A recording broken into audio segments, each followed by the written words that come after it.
One of the things I find really helpful when working with a virtual assistant and outsourcing to a virtual team that's not physically in your proximity every day is to have a task accountability sheet.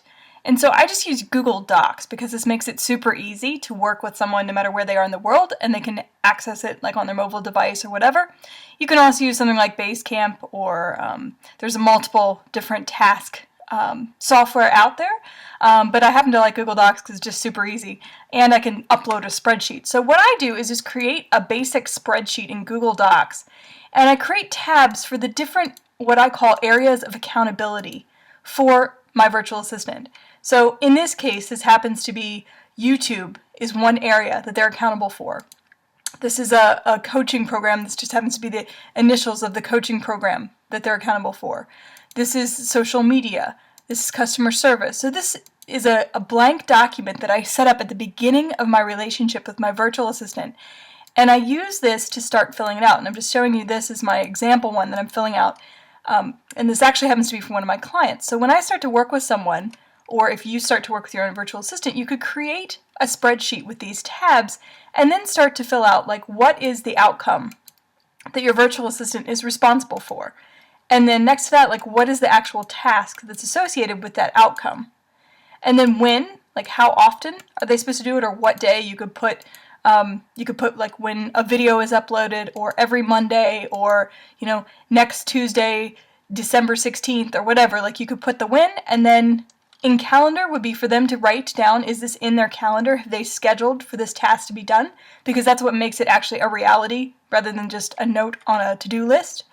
And then, is there a procedure for this? So have you created some kind of training video? Do you have a step-by-step task sheet? Do you have something created for it? If so, yes. Or you could even have your virtual assistant create the procedure for what they're doing. So you start to have all these procedures set up in your business, and that way everyone's on the same page and you can start to really systematize your business. So having a procedure for the task is super important. And then finally, the procedure hyperlink. So in my case, I have a team training portal where all of the procedures are uploaded. So we'll bring that up now. So my team training portal is the place where I upload my procedures. And this is then, once the procedure is uploaded, whether it's a video or just written text, when it's uploaded on the blog, I then, so for instance, maybe there's a procedure under making videos, how to add annotations to a YouTube video, right? So I can link to this particular procedure and add it over here in the task spreadsheet. So then the virtual assistant, when they first get started, they now have a list of all of these tasks that they can do in each of these particular areas that you've set up. And they're clear on what the associated tasks are, they're clear on what the outcome is, they're clear on how often they need to do it, they can note whether it's in the calendar. They also have a link to where they can find the directions on how to do this.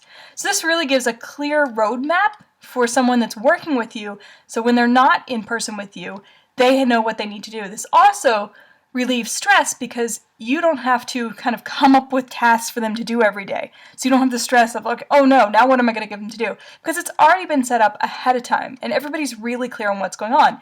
And then your assistant can actually start to fill out. You could add another column for, is it completed or whatever. So your assistant can then start to fill out and check off when things are completed.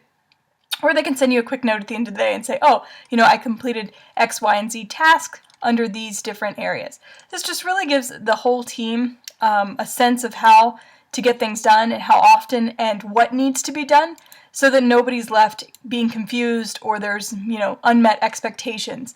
And when you use this in accordance with a team training portal, like a simple WordPress site where you just upload your directions on how to do something with, say, some screenshots or a training video, when you use these two things in combination with each other, it really creates a powerful system for working with someone virtually, so that you don't have to have this stress of what they need to do and everybody's clear on what needs to be done. So for more tips on outsourcing to a virtual assistant, or if you'd like help finding, hiring, and training your virtual assistant, so this whole system could be done for you, so you don't have to do it first, you can check out my blog at outsourcingdoneforyou.com, and I'd be happy to help you. Thank you.